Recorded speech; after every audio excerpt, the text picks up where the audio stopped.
Carcará.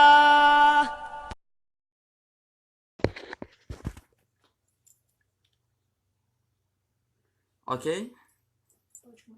Posso começar? Tá ótimo. Boa tarde a todos vocês. Eu tô aqui em Ubatuba e muitas saudades de meus amigos em São Luís. Espero que vocês possam ouvir com qualidade e eu espero que eu possa me fazer compreensível também. Bom, eu queria ter falado às 15 horas para poder dizer, pela sua dolorosa paixão, tende misericórdia de nós e do mundo inteiro. E eu quero dedicar, como tem sido meu costume, essa palestra a Nossa Senhora de Fátima, aos pastorinhos e ao Anjo de Portugal. Bom, o título é um título que eu, digamos assim, roubei do professor Olavo de Carvalho, Mário Ferreira dos Santos, o maior filósofo do Brasil, porque é com a autoridade desse filósofo, Olavo de Carvalho, que eu posso falar com bastante tranquilidade que o Mário Ferreira dos Santos é o maior filósofo do Brasil. Eu não tenho conhecimento profundo da história da filosofia para poder fazer esse juízo por conta própria ainda, mas eu me valho da sentença do professor Olavo, que não apenas já afirmou que o Mário é o maior filósofo do Brasil, como também já disse em uma entrevista que o Mário Ferreira dos Santos é o maior dos brasileiros. Bom, no Êxodo, capítulo 20, versículo 12, nós temos a seguinte sentença: honra teu pai e tua mãe, para que se prolonguem os teus dias na terra, que Yahvé teu Deus te dá. Então, o mandamento divino de honrar pai e mãe, na minha opinião, ele se faz aqui presente, porque se você ama verdadeiramente os homens que ajudaram a construir o seu país, você pode dizer que essa é uma modalidade do quarto mandamento. O amor aos pais pode ser expresso pelo amor pelos grandes homens formadores da nossa nação, ou não apenas por aqueles que ajudaram a formar as bases da nação, mas aqueles que vão poder ajudar a formar uma outra nação como nós queremos configurar para o futuro. E o Mário Ferreira dos Santos, ele tem, de fato, o estofo necessário para que nós criemos um novo Brasil. E ele se volta na construção da sua filosofia ante essa possibilidade, a possibilidade de que tenhamos uma filosofia eminentemente brasileira, que nós não sejamos escravos do colonialismo acadêmico de universidades americanas, universidades francesas ou universidades alemãs. Então, é possível que surja de nossa parte a construção intelectual que possa valer verdadeiramente a pena, que valha alguma coisa, e a partir disso a gente pode dizer diante de Deus que fizemos algo, né? E o Mário Ferreira dos Santos pode ser um representante do nosso país diante do Tribunal do Senhor, e o Brasil pode falar, bom, por Mário Ferreira dos Santos, nós intelectualmente valemos alguma coisa, e também por outros autores como Gilberto Freire, Miguel Reale ou Otto Maria Carpo, como muito bem configurou o professor Olavo de Carvalho em O Futuro do Pensamento Brasileiro, como as 4 grandes contribuições do nosso país. Eu queria iniciar propriamente a palestra com um trecho de um questionário respondido pelo Mário Ferreira dos Santos ao padre Stanisław Laduzans, um padre da Letônia que viveu no Brasil e tinha um profundo apreço pela filosofia do Mário Ferreira, tanto é que ele distribuiu vários volumes da Enciclopédia de Ciências Filosóficas e Sociais para universidades europeias. E numa das perguntas que o Mário Ferreira dos Santos responde do questionário disposto pelo padre Laduzans, é uma pergunta sobre a filosofia nacional e o pensamento filosófico estrangeiro. E aí o Mário diz o seguinte, pergunta-se, pode-se falar numa filosofia de Portugal ou apenas numa filosofia em Portugal? Mário Ferreira dos Santos responde, pode-se falar sim numa filosofia de Portugal e também numa filosofia em Portugal. E ele completa, nós brasileiros, contudo, por um espírito de colonialismo passivo que nos domina até hoje, não cremos em nós mesmos. Só damos valor àquilo que tem origem estrangeira e não seja de Portugal, porque também esta procedência não goza de nossa admiração. É natural, pois, que falar numa filosofia nacional cause manifestações de completa descrença. Não acreditar que ela exista, nem tampouco que possa surgir, é atitude geral. Ainda hoje, famosos professores de filosofia em Portugal dizem que é impossível criar-se uma filosofia autóctone naquele país. Para o português, o que vale é penso, logo não existo, ou existo, logo não penso. Podemos dizer que existe uma filosofia no Brasil, mas se quiséssemos realmente falar numa filosofia do Brasil, tal afirmação exigiria exame. Não conhecemos obra de criação propriamente peculiar. Se estamos tentando realizar algo nesse sentido, não podemos afirmar, por motivos óbvios, que o seja. Podemos dizer que pela nossa completa libertação de um passado metafísico, filosófico, histórico, que pese sobre nós e entrave as nossas possibilidades de ação, estamos em condições de criar uma filosofia ecumênica, uma filosofia que seja realmente a filosofia, por entre os muitos modos de filosofar. Esse texto, que na verdade ele gravou e depois foi transcrito, tem por título Meu Filosofar Positivo e Concreto, e está na obra organizada pelo padre Laduzans, Rumos da Filosofia Atual no Brasil, em autorretratos. Okay? E aqui há vários autorretratos de grandes pensadores brasileiros, entre os quais Miguel Reale, Willem Flusser, João Camilo de Oliveira Torres, entre outros, uns 20 ou 30 pensadores. Bom, a partir disso nós temos de encarar a pergunta: existe uma filosofia do Brasil a partir de Mário Ferreira dos Santos, ou a filosofia europeia apenas veio ao Brasil a passeio? Eu acredito que nós possamos falar, a partir de Mário Ferreira dos Santos, com bastante grau de certeza que há verdadeiramente uma filosofia que não está apenas no Brasil, mas é eminentemente uma filosofia brasileira. Ainda que ele se valha de contribuições da filosofia de todos os tempos, da filosofia grega, da filosofia latina, digamos assim, também da filosofia portuguesa e de outros quadrantes do mundo, mas a estrutura que ele deu para o seu pensamento nos permite dizer com um certo grau de certeza, com bastante segurança, sem trepidação, que o Mário Ferreira dos Santos é de fato um filósofo original, ele tem uma filosofia propriamente dita e nós podemos dar, a partir da filosofia dele, uma contribuição que vale a pena, certo?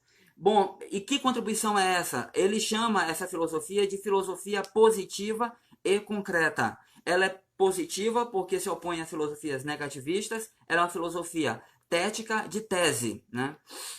Ela é positiva e ela é concreta porque ela visa a se acercar de todos os pontos necessários para a compreensão de um problema. É uma filosofia de cariz, de fundamento ontológico, e ela vai beber em algumas tradições filosóficas bem peculiares e aparentemente contraditórias, mas que no corpus filosófico do Mário Ferreira dos Santos, essas contradições vão ser eliminadas, justamente porque ele sabe ver por trás das aparentes contradições a linha que conduz filosofias como a de Pitágoras e Platão e a de Aristóteles, ou filosofias como a de Santo Tomás de Aquino e Duns Scoto, que ele diz que são apenas aparentemente contraditórias. A filosofia dele tem uma inspiração principal, que é na filosofia pitagórica. E ele diz que essa filosofia positiva e concreta, no final da obra, vai se chamar Matesis Megisti, ou seja, Matesis Megisti significa instrução suprema. E ele acredita que é possível que nós vejamos por trás de todas as grandes filosofias, digamos assim, uma linha comum de princípio, uma série de sentenças perenes que valham para todo sempre, que foram encontradas por Pitágoras, por Platão, por Santo Tomás de Aquino, por São Boaventura, que chama isso de Scientia Christi, por Duns Scoto, que é um filósofo muito caro a Mário Ferreira dos Santos. A gente vai observar que, só um parênteses, Duns Scoto, na primeira edição do Filosofia Concreta, pelo que eu recordo, salvo muito engano, na primeira edição da Filosofia Concreta, ele quase não aparece, mas quando você vai ver na terceira edição, ele aparece assim em grande quantidade como um filósofo muito presente, sobretudo porque o Mário Ferreira dos Santos visa encontrar nessa filosofia, nessa constância das várias filosofias, ele busca encontrar nessas sentenças, digamos assim, verdades axiomáticas. E ele diz: o primeiro a fazer isso, a encontrar uma verdade axiomática e derivar com toda a qualidade, foi Duns Scoto na obra De Primo Principio. Bom, mas essa confiança que nós temos no Mário Ferreira dos Santos não é a constante dos brasileiros, como ele mesmo expressa no trecho que eu citei há pouco. Certa vez, eu costumo citar essa passagem da obra do Mário Ferreira dos Santos porque é bastante emblemática. Certa vez ele estava numa palestra e o palestrante, falou que apreciava muito a obra de Dan Anderson, supostamente um filósofo europeu radicado no Brasil. E alguém mandou um bilhete para o palestrante dizendo que Dan Anderson estava presente.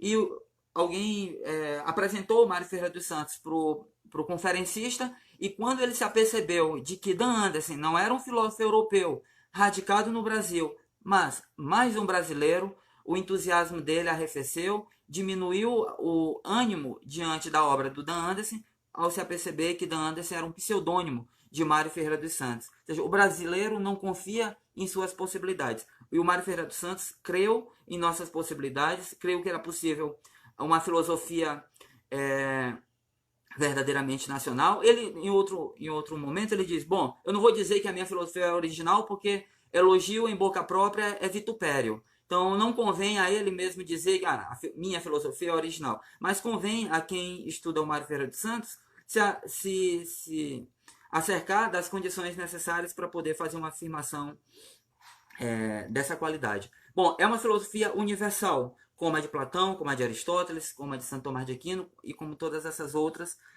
que eu citei. Mas ela tem um aspecto que é muito caro a todos nós brasileiros. Ela recebe um suporte muito sólido da filosofia portuguesa. Ela é brasileira, ela é universal e ela tem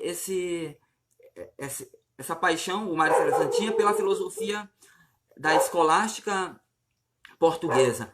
E um ponto que é fundamental na obra do Mário é a dialética. E a gente vai observar que ele desenvolveu várias dialéticas. Ele desenvolveu uma dialética chamada decadialética, que ele expõe na obra Lógica e Dialética. Ele desenvolveu uma dialética simbólica, que ele expõe no Tratado de Simbólica. Ele desenvolveu uma dialética noológica, que ele expõe na obra Noologia Geral. Ele desenvolve uma dialética ontológica, que ele expõe no Filosofia Concreta. Mas na última fase da vida do Mário, ele tem um livro que é muito importante, que é propriamente um livro que leva o nome Dialética Concreta. E nesse livro Dialética Concreta, ele vai se utilizar de uma definição de dialética que é propriamente a do Petrus Hispanus, do Pedro Hispano, que é um filósofo português que foi confundido algumas vezes com outros Pedros igualmente hispanos, entre os quais o Pedro Julião, que se tornou Papa João XXI. Bom, mas Petrus Hispanus, pelo que consta dos últimos estudos, não é o Papa João XXI, mas o Pedro Hispano que nos interessa aqui é um lógico cujo tratado de lógica, digamos assim, foi o tratado principal da Europa por 3 séculos. Né? O outro autor, esse Pedro Hispano é do século XIII.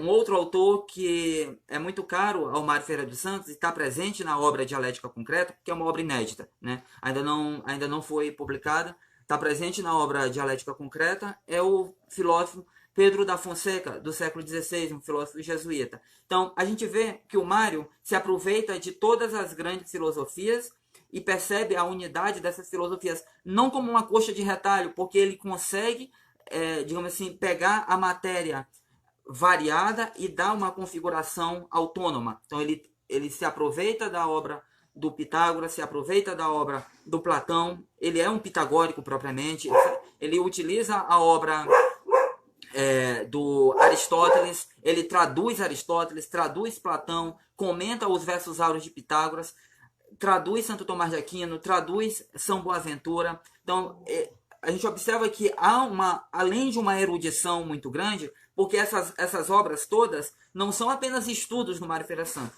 todas elas operam dentro da obra do Mário Ferreira dos Santos. Então não dá para dizer que o Mário é simplesmente um estudioso de Pitágoras. Não, Pitágoras opera dentro da filosofia do Mário Ferreira dos Santos. Não dá para falar que o Platão é um objeto de estudo do Mário Ferreira dos Santos. Não, Platão opera na filosofia, Aristóteles opera na filosofia do Mário Ferreira dos Santos, São Boaventura, Duns Scoto e também a filosofia portuguesa. Então ele não é um erudito, o que já seria muito, né? Mas não apenas. Ele não é apenas um erudito da filosofia clássica, porque toda essa filosofia clássica atua dentro da filosofia do Mário Ferreira dos Santos com um elemento que é propriamente original, como a gente pode observar em algumas obras do Mário Ferreira dos Santos, na minha opinião. Então eu ponho, obviamente, aqui a minha consideração. Algumas dessas obras são eminentemente originais. Exemplo, Pitágoras e o tema do número, Filosofia Concreta, que primeiramente foi publicado em um volume, depois a segunda edição em 2 volumes, a terceira, a quarta e quinta edições em 3 volumes.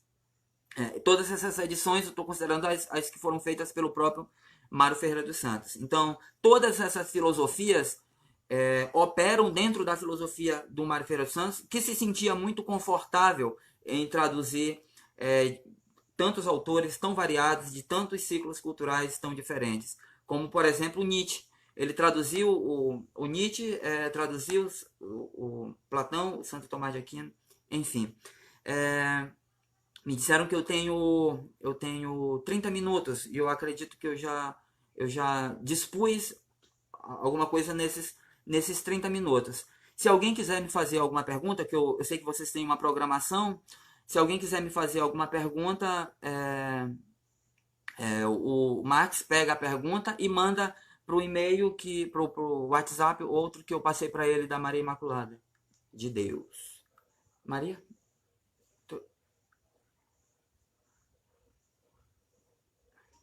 Se alguém quiser me perguntar, já deu 30 minutos. Né?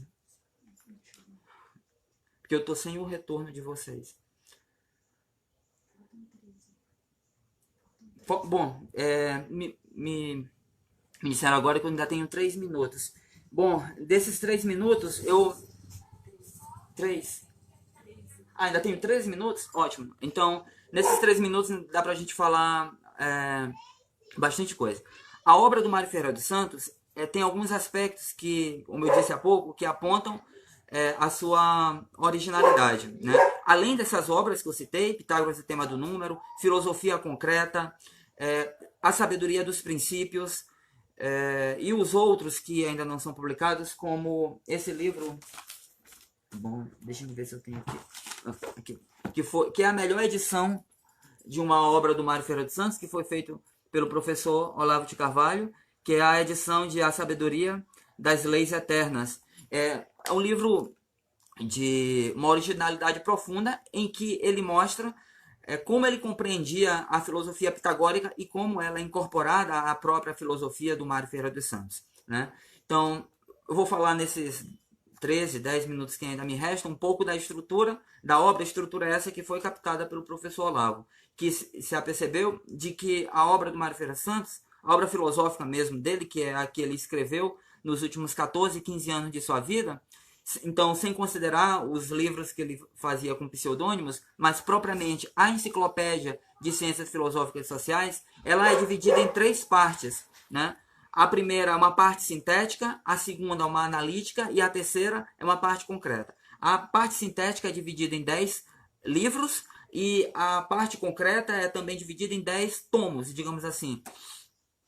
Porque alguns livros ocupam são 2 volumes, ocupam 2 números, digamos assim. A parte central, a analítica, não segue a numeração pitagórica. Então, além de ele, digamos assim, estruturar a obra pelo número 10, no início e no final, que nos faz lembrar as 10 leis pitagóricas que ele expõe no Pitágoras e o tema do número, nessa edição que eu tenho aqui, que é da Ibrasa. Né? Há também uma edição que foi feita pelo próprio Mário. Então ele divide em 3 partes: síntese, análise e concreção, e a parte inicial e a derradeira são organizadas consoante o número 10. E como eu disse, que segue as 10 leis pitagóricas. O número 1 é a unidade, então o primeiro livro da primeira fase ocupa uma posição de unidade, como o primeiro livro da terceira fase ocupa essa posição de unidade. No caso da terceira fase, a sabedoria dos princípios, o da primeira, filosofia e cosmovisão. Então, o número 2 é a lei da oposição, o 3 da relação, o 4 da reciprocidade. E cada um desses livros atua mais ou menos dentro das possibilidades conforme essas leis pitagóricas que ele havia percebido. Então, vocês veem como o Pitágoras opera dentro da filosofia do Mário Ferreira dos Santos. A partir das leis pitagóricas, a partir do problema da participação, né, da mimesis, da metex, da participação pitagórico-platônica. Então, essas filosofias não são apenas objeto de estudo do Mário Ferreira dos Santos. Ele acolhe essas filosofias de uma maneira independente, de uma maneira que nos permita afirmar que ele é um filósofo de verdade e não um simples comentador. Ele acolhe a filosofia de Aristóteles da mesma maneira, a de Platão da mesma maneira. A de Platão, como a gente pode ver no livro Platão, o um e o múltiplo, que é a tradução e o comentário ao Parmênides, ao diálogo Parmênides. E a filosofia de Aristóteles, a gente pode ver a maneira como ele interpreta em vários livros, mas sobretudo no livro das Categorias, que é um livro do órgão de Aristóteles, e todo o estofo lógico aristotélico tomista é incorporado à filosofia do Mário Ferreira dos Santos. Então, Pitágoras, Platão, Aristóteles, Pedro Hispano, Pedro da Fonseca, Soares, todos esses autores são incorporados propriamente à filosofia do Mário Ferreira dos Santos, fazendo com que a gente possa dizer que a filosofia positiva e concreta é uma filosofia autônoma, é verdadeiramente uma filosofia brasileira, é uma filosofia luso-brasileira, mas é, sobretudo, uma filosofia universal. Bom, a filosofia concreta, que é o 10º livro da primeira fase, e é o livro que recebe o nome de sua própria filosofia, é um dos mais importantes.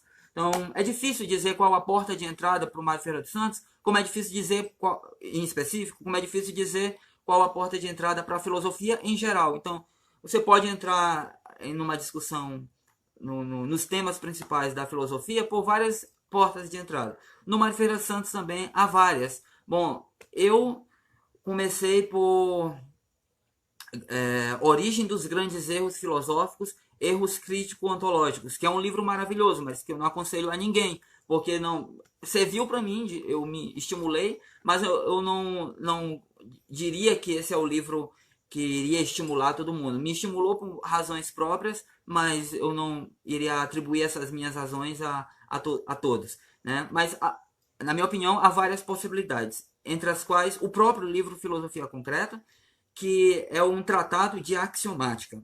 Porém, ele é escrito de uma maneira bastante eficiente, de modo que, mesmo sendo um tratado de axiomática, ele não tem a dureza esperada de um tratado de axiomática, porque cada axioma é dosado por exposições dialéticas. Então, ele é um livro de matemática ontológica, ou como o Mário Ferreira dos Santos dizia, de metamatemática. É um livro pitagórico, digamos assim, nesse espírito de busca da certeza, nesse espírito em que a única autoridade é a demonstração e não a autoridade de um e de outro.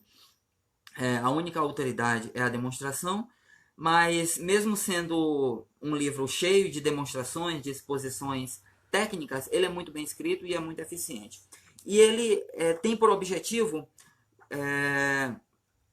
o seguinte, né? O Mário Ferreira dos Santos disse: para começar uma filosofia é necessário um ponto que sirva de base, a que ele chama de ponto arquimédico, né? Um ponto fixo, e a partir desse ponto fixo você pode derivar outras coisas. E qual é o ponto fixo? Alguma coisa há e o nada absoluto não há. Então, desse primeiro juízo, dessa primeira sentença, ele deriva, sei lá, 327 teses, me parece, ou coisa do tipo, né?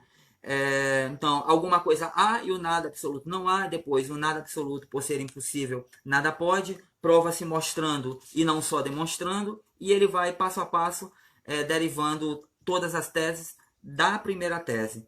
Então, esse é o 10º livro da primeira fase, é o livro Filosofia Concreta, que resume, que dá uma coerência final a essa primeira fase.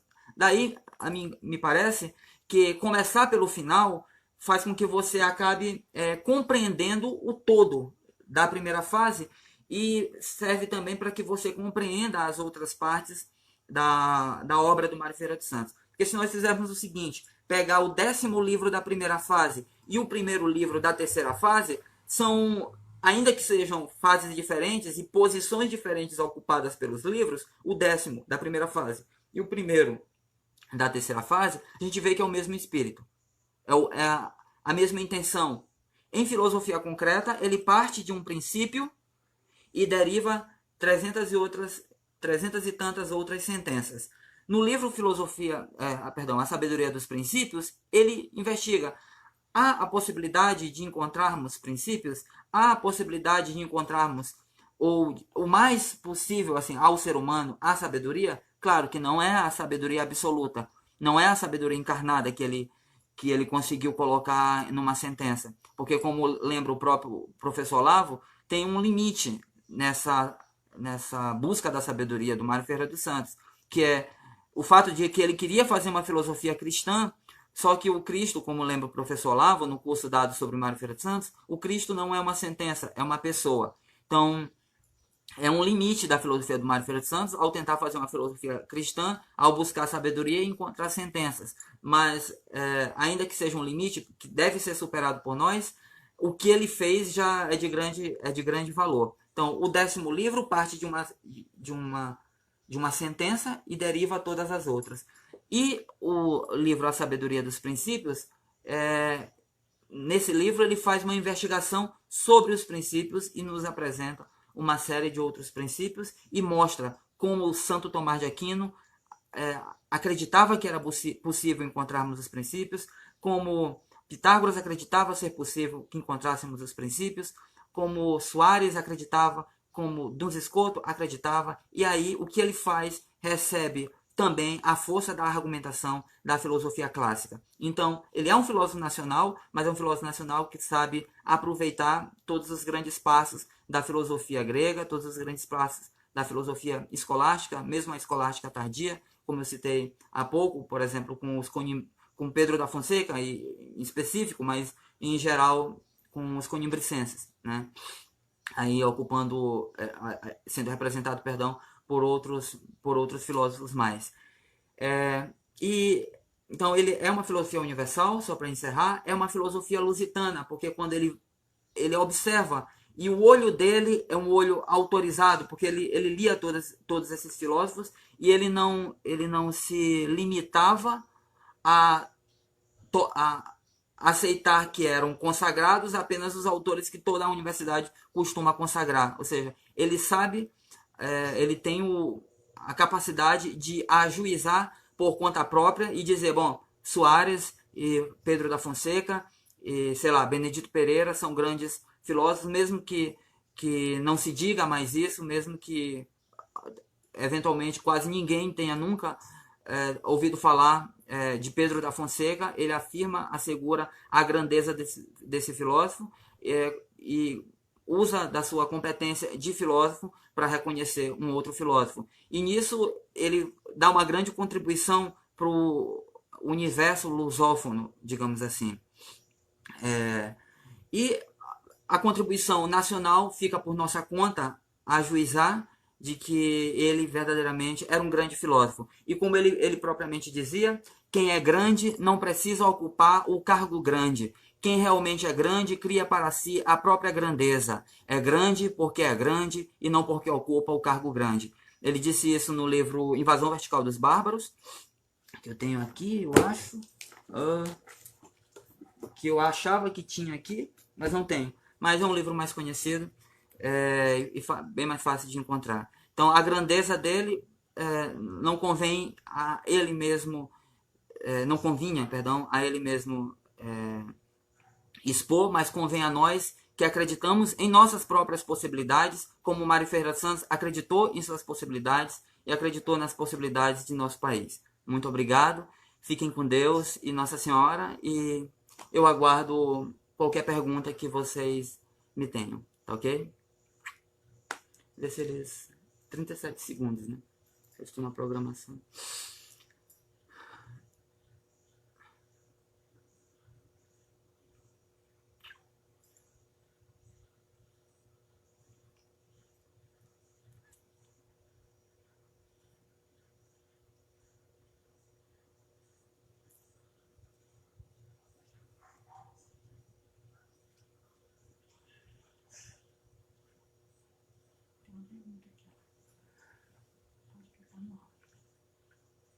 Eu vou escutar aqui, ó.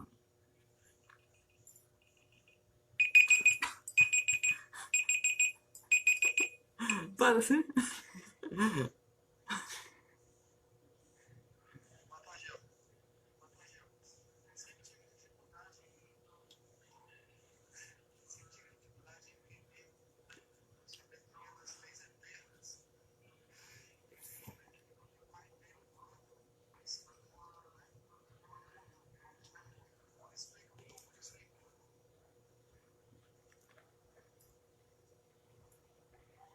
Bom, para que a gente consiga compreender digamos assim, a matemática ou metamatemática, como o próprio Mário Ferreira dos Santos expõe, para que a gente consiga compreender esse passo de sua filosofia, a sabedoria das leis eternas, que é justamente a pergunta que me foi feita, como compreender que ele passe do uno da unidade para a oposição, para a relação, para a reciprocidade, para a forma, para a harmonia e por aí vai. Bom,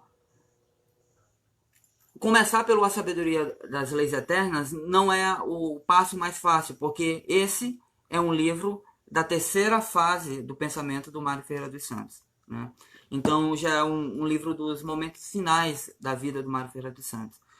Então, começar por esse não é fácil. Eu sugiro, se esse for verdadeiramente o interesse de compreender a metamatemática do Mário Ferreira dos Santos, que se comece por Pitágoras e o tema do número, né? E em Pitágoras e o tema do número, ele faz a exposição passo a passo da tetractis pitagórica. Ele explica o que é a tetractis. Há várias tetractis pitagóricas, entre as quais a soma dos 4 primeiros números. 1 mais 2 mais 3 mais 4, que dá 10. 1 mais 2, 3, 3, 3, 6 e 4, 10. Né? Então, aí, a partir da meditação desse problema, que era um problema pitagórico, sobre a Santa Tetractis, né? Ele começou a ver que cada um desses números contidos na Tetractis, contidos no 10 sagrado, como os pitagóricos diziam, tem leis que não são apenas simbólicas, mas também ontológicas. Ou seja, toda a estrutura é uma unidade. Eu tenho uma unidade, né? Esta camisa tem uma unidade. Uma árvore tem uma unidade. Mas toda unidade tem também elementos opositivos, porque além de eu ser uma unidade, eu sou composto de matéria e forma, né? Então, mesmo que eu seja uma unidade, eu tenho elementos opositivos. Então, observa que, passo a passo, ele, ao analisar a própria realidade, e é por isso que são leis ontológicas, ao analisar a própria realidade, ele observou que essas leis pitagóricas não são propriamente apenas leis lógicas, psicológicas ou simbólicas, mas da estrutura do real. Então, toda a estrutura do real tem uma unidade. Este sofá, este livro tem uma unidade. Mesmo um raciocínio tem uma unidade, mas toda unidade tem elementos opositivos. Então, por exemplo, matéria e forma. Mas esses elementos opositivos, então, unidade, 1. Oposição, 2. Esses elementos opositivos se reciprocam, se relacionam, né? Ou seja, a forma, ao informar uma matéria, ao estabelecer um contato de matéria e forma, há uma relação que foi mantida. E essa relação posteriormente vai ser de reciprocidade da matéria para com a forma e da forma para com a matéria. Então, ele foi da observação da estrutura da realidade, passo a passo, compreendendo que essa estrutura tinha essa configuração propriamente essa configuração propriamente que podia ser expressa através desses números: unidade, oposição, relação, reciprocidade, enfim. Mas eu não aconselho que se comece pelo a sabedoria das leis eternas, mas propriamente pelo Pitágoras e o tema do número, e acredito que também pelo tratado de simbólica, né? Tem algo lá que pode ser bastante útil na compreensão disso. Então começa pelo Pitágoras e o tema do número, tem um capítulo que é só sobre isso, depois o tratado de simbólica, para no final se aventurar propriamente nas leis matéticas, né? Que é da matese megiste, que é a derradeira fase do pensamento do Maia. Espero ter respondido a contento. Vou aguardar uma outra pergunta, se houver.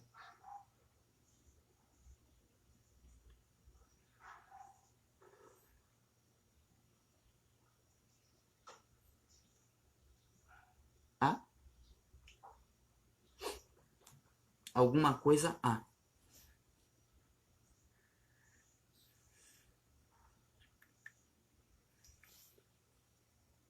Sem perguntas? Bom, me disseram que sem outra pergunta. Eu agradeço de coração e desejo que o evento tenha sido excelente, que a minha voz tenha chegado devidamente, porque eu não tinha como ter nenhum retorno. Não sei se foi agradável a vocês.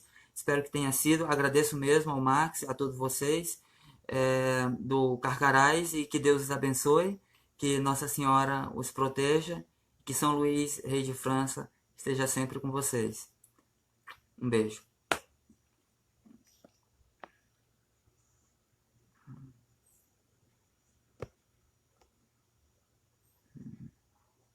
Não sei como encerrar. Concluir, né?